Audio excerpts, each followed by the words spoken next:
When I entered Crossroads, Westminster that Sunday morning in the spring of 2016, I basically came in unchurched. Some Sunday school experience as a child and holidays as an adult, and a single mom, but nothing that reinforced what I had heard on Sundays. That first Sunday at Crossroads had me thinking not only how warm and intimate the church and the people were, but that I wanted more after Sunday. I wanted to hear more and read more. But what did that mean? I didn't know that until much later on. That same service, they announced there would be a summer women's small group called Plan B. And I thought, I'm on Plan double D, double E. This was the one for me. This was worth looking into. I joined the small group and quickly realized that I was right where I belonged. Not long after that one ended, Linda invited me to another small group called Codependence. I immediately responded with a quick no. Codependence was not anything that I had ever related to. I fought her hard on that one, and claiming that I was the last person that needed a class on that subject, having lived a life that I had. I was an open book. I wasn't codependent.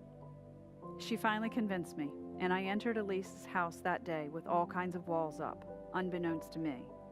My life had been an open book to anyone who cared to take the time to get to know me. What I didn't know was that I had never been an open book to myself.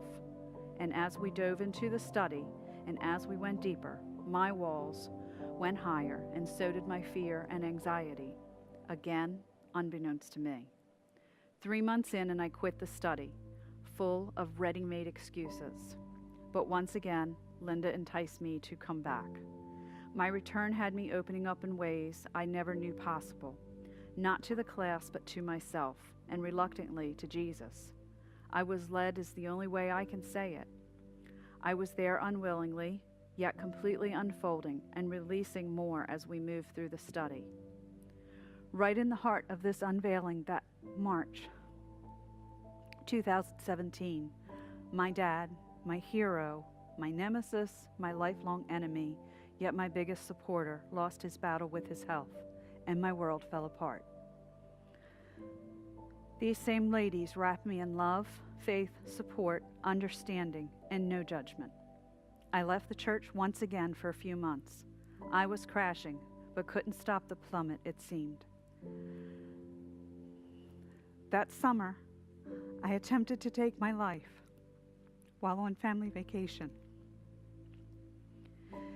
It was the power of prayer from my ladies that pulled me through, but more importantly, I realized it was at God's hands that kept me here.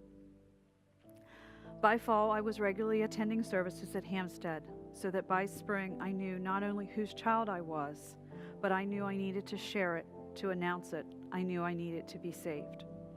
I was baptized with my young son Lee watching, and my church family surrounding me with love and kindness and acceptance. I have continued to attend regularly and with great eagerness and yearning to learn and embrace my faith.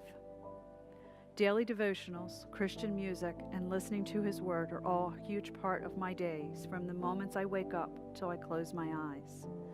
Now I serve many weekends along with my 9-year-old son. I passionately share my faith with anyone that will listen. I am continuously astonished when I witness the work of our Lord in my life and those around me every day. I can sit back now and reflect and see the way that God was working all along in my life throughout the years. There is not a service I don't cry through as my heart and soul continues to find healing and, yes, grace. A lifetime of craving, desiring, dreaming, and fighting for, with and because of family only led me to the greatest hurts of my life. Now, because of my faith, because I am saved, because of my church family, I am more whole than I have ever been. He took my heart and He breathed life back into it. I know who I belong to, and I know where I belong, with Jesus. Grace wins.